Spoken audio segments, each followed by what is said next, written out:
ঐতিহাসিক 20 মাৰ্চ 1983 চনৰ এই বিশেষ দিনটোত অসমৰ বিশেষকৈ জামুগুৰি অঞ্চলৰ 7 গৰাকীয়ে বীৰ পুৰুষে অসম আৰু অসমীয়াৰ হকে নিজৰ জীৱন উৎসৰ্গা দিছিল আৰু অসম আন্দোলনৰ অন্য এক মুহূৰ্তত আন এগৰাকী বীৰ শ্বহীদে মৃত্যু বৰণ কৰিবলগীয়া হৈছিল। আৰু আজিৰ এই দিনটোত আমি 860 গৰাকী জাতীয় শ্বহীদৰ প্ৰতি গভীৰ শ্ৰদ্ধাঞ্জলি জনাই সদৌ জামুগুৰি ছাত্ৰ সন্থা জামুগুৰি আঞ্চলিক উন্নতি সভাই প্ৰতি বছৰে অনুষ্ঠানৰ আয়োজন কৰিছে।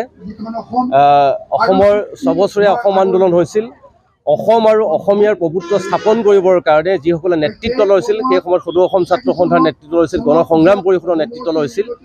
গতিকে তেওঁলোকৰ যি আশা আৰু সপোন আছিল, এই আশা আৰু সপোনবোৰ পূৰণ হ'বৰ কাৰণে আমি আজি এই পবিত্ৰ মঞ্চৰ পৰাই আমি আহ্বান জনাইছোঁ যে অসমত খিলঞ্জীয়া মানুহৰ প্ৰভুত্ব থাকিব লাগিব, অবৈধ বিদেশীৰ দপদপনি সহ্য কৰা নহ'ব।